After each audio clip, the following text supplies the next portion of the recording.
అందరికీ నమస్కారం అండి. జీత్ విజయాస్ ఛానల్కు స్వాగతం. మనం కొంచెం సరదాగా చెప్పుకుందాం. పెళ్ళిలో కోరుకునేవి ఏంటి అని.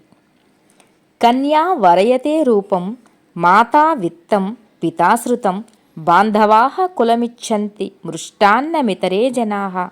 అంటే ఏ పెళ్లి చూపుల్లోనైనా పెళ్లి కూతురు తనకి భర్త కాబోయేవాడు అందంగా ఉన్నాడా లేడా అని ఆ భర్త బాహ్య శరీర సౌందర్యాన్నే గమనిస్తుంది.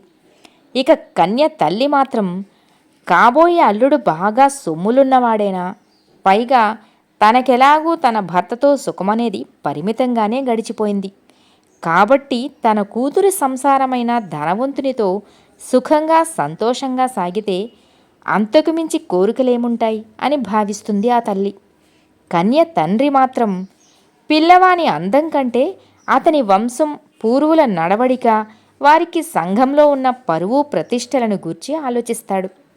బంధువులైతే మన కులపువాడేనా, అయితే ఇతని ఉత్తమత్వాన్ని గమనించి ఎవరో ఎత్తుకుపోయే లోపులోనే కన్యవైపు వారు జాగ్రత్త పడాలి అని భావిస్తారు. మిగిలిన వారు వివాహంలోని భోజనాల మీదకి దృష్టిని సారించి ఏ పెళ్లిలో ఎవరు ఎన్నెన్ని వంటకాలు చేశారో చెప్పుకుంటూ మృష్టాన్నాన్ని ఎదురుచూస్తారు. ఇది పెళ్ళిలో ఎవరెవరు ఏం ఎదురుచూస్తారన్న విషయం. కొంచెం సరదాగా. ఓకే.